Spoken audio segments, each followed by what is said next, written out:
Talent fee reveal ni Maine Mendoza. Base sa aking research, ito ang talent fee ni Maine Mendoza. Yung TF niya kada araw sa Itbulaga, halos sahod muna ng 1 taon. Unahin natin sa advertisement like TV commercial.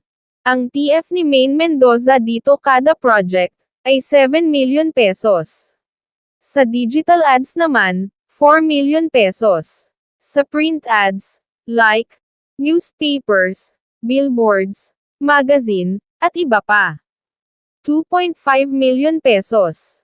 How about yung daily TF niya sa Itbulaga? Ayon sa aking research, nag-uuwi si Maine Mendoza ng 200,000 pesos kada araw. Ibig sabihin, nasa 1.2 million pesos ito kada linggo. As of now, hindi pa ganon ka-active si Maine Mendoza sa pelikula at TV series.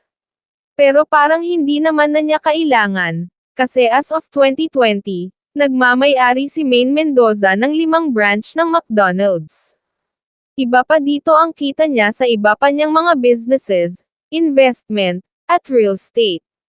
Maine Mendoza is now worth 950 million pesos. Kung gusto mo pang malaman ang iba pang TF ng celebrities, follow na.